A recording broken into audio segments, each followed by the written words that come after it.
Travel along, Catholic pilgrims, for 1 year as we read through St. Faustina's diary. Join me, Amy Thomas, each day for a short reading out of the diary which brought us a deeper understanding of Christ's divine mercy. Well, you've done it again, Catholic pilgrims. You've done another 10 days because today is day 180 and we are going to be reading from Sister Faustina's diary. So we are getting very close to December 25th, 1936. Sister Faustina is still in the hospital, and she is talking about a lot of different things today. She's kind of all over the page. There's one number where you just get a very real glimpse at the very humanness of her. She's complaining about her pen and how it doesn't work, and these are the kinds of things that show us that the saints are just like us. They have the same struggles, the same, frustrations and everything like that. Because even sometimes their pens don't work. So we will be reading from Notebook 2, numbers 837 through 841. December 21st, 1936. The radio is always playing in the afternoon, so I feel the loss of silence. All morning long there is ceaseless talk and noise. My God, I was looking forward to being in silence, happy that I should be talking only with the Lord, and here it is just the opposite. Yet nothing disturbs me now, neither the talking nor the radio. In a word, nothing. By the grace of God, when I am praying, I do not even know where I am. I know only that my soul is united with the Lord, and thus I pass my days in this hospital. I marvel at how many humiliations and sufferings that priest accepts in this whole matter. I see this at particular times, and I support him with my unworthy prayers. Only God can give one such courage, otherwise one would give up. But I see with joy that all these adversities contribute to God's greater glory. The Lord has few such souls. O infinite eternity, you will make manifest the efforts of heroic souls, because the earth rewards their efforts with hatred and ingratitude. Such souls do not have friends. They are solitary, and in this solitude they gain strength. They draw their strength from God alone, with humility, but also with courage. They stand firmly in the face of all the storms that bear upon them. Like high towering oaks, they are unmoved. And in this there is just this one secret, that it's from God that they draw this strength, and everything whatsoever they have need of, they have for themselves and for others. They not only carry their own burden, but also know how to take on, and are capable of taking on, the burdens of others. They are pillars of light along God's ways. They live in light themselves and shed light upon others. They themselves live on the heights and know how to show the way to lesser ones and help them attain those heights. My Jesus, you see that I do not know how to write well, and on top of that, I don't even have a good pen. And often it scratches so badly that I must put sentences together letter by letter. And that is not all. I also have the difficulty of keeping secret from the sisters the things I write down. And so I often have to shut my notebook every few minutes and listen patiently to someone's story. And then the time set aside for writing is gone. And when I shut the notebook suddenly, the ink smears. I write with the permission of my superiors and at the command of my confessor. It is a strange thing. Sometimes the writing goes quite well, but at other times I can hardly read it myself.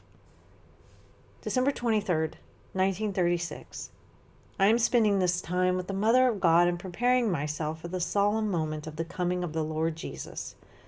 The Mother of God is instructing me in the interior life of the soul with Jesus, especially in Holy Communion.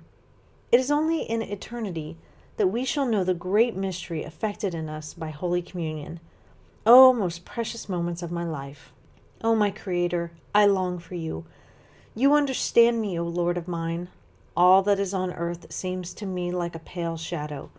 It is you I long for and desire. Although you do so inconceivably much for me, for you yourself visit me in a special way, yet those visits do not soothe the wound of the heart, but make me long all the more for you, O Lord. Oh, take me to yourself, Lord, if such is your will.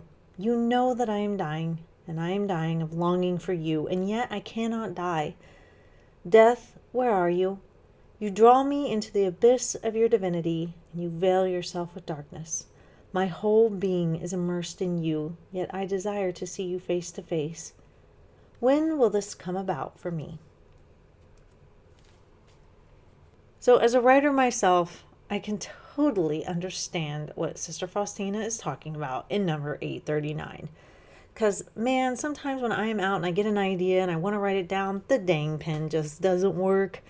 And I'm like trying really hard and scribbling on the page. And at the very bottom, she says, sometimes the writing goes quite well, and at other times I can hardly read it myself. And I totally understand what that feels like.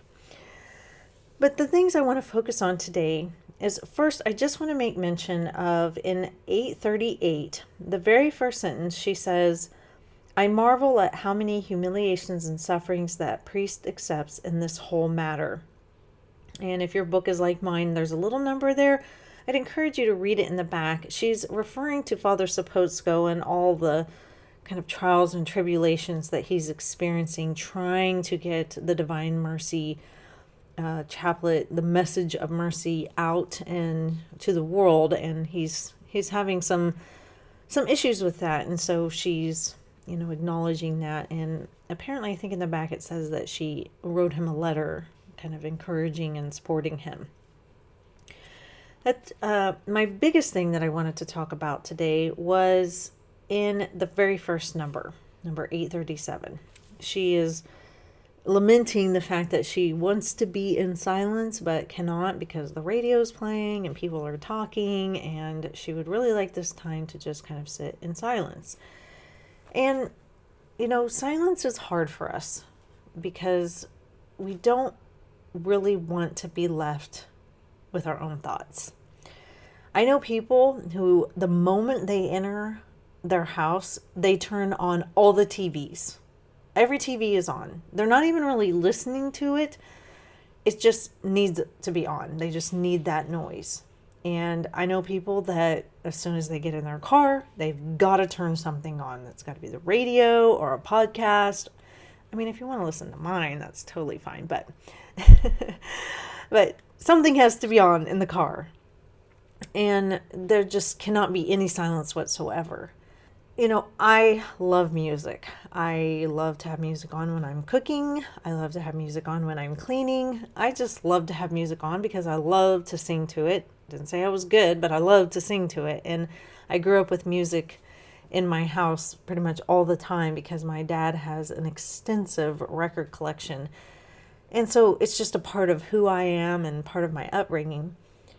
But there are just some times when I just crave silence. And, it's hard to do when you're a parent because you have your kids running around and a spouse, who wants to talk to you and needs your attention. And those things aren't bad, but just sometimes you just want to be just in silence.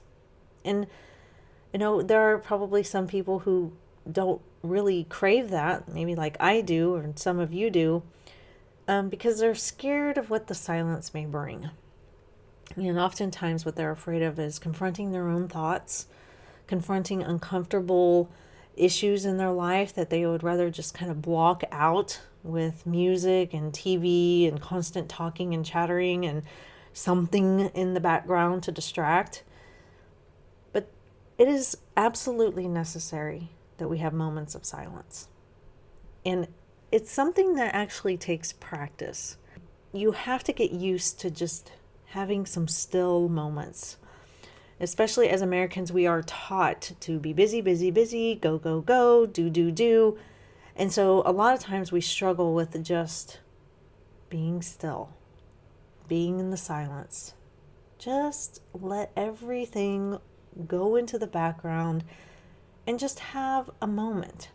And it doesn't have to be long extended periods. It doesn't have to be hours of silence. It could just be 5 minutes, because in that silent time, that's where God gets in and can speak to us, when we don't have all the noise of the world. And it's okay to let our thoughts come to the front of our minds. It's that's how we work things out. That's how we make decisions. That's how we talk to God about what's bothering us or what we're concerned about, or all the intentions that we have. It's where we can bring that to God and just give it to him, tell him about it, and then just sit and see what happens. And so it really is. It's something that you have to practice. And I learned long ago that if I was ever going to get my prayer time in, I had to do it before the rest of the family woke up. And so for years now, and it's easier because my kids are getting older. One's out of the house and the other one's 16 and the other one's 7. But I knew that I needed to get up before the rest of the world got up. And so I was willing to sacrifice some sleep in order to have this quiet time. And I just love my morning prayer time. I just sit in my rocking chair and I pray the Magnificat and I just have quiet time with God. Once I'm done with my readings, I just kind of sit and I just kind of let my brain dump, and I'll just go everywhere with God. I'm over here and I want to talk about this with you, and then I'm over here and I want to talk about this with you. And then I just kind of listen, and I just listen and let that happen. And it's good for me. It helps clear out all the noise and kind of sharpens my focus and helps me to see things kind of in a different way. And it just really allows God to penetrate my heart. So, make time for some silence in your life. It doesn't have to be long, extended periods. Like I said, 5 minutes can be just enough to let God have a moment with us, but try to really find that time. If you struggle with it, if you're like, I just can't, I need the TV on, I need the music on, I need something on, I would really encourage you to explore why that may be. Is there something that you're unwilling to confront? Do you fear not having anything to say to God? Do you fear what God may say to you? I don't know, but it's definitely something to think about in a silent moment. So that is all for today, Catholic Pilgrims. I will see you back here for day 181. And until then, live the faith boldly and travel well.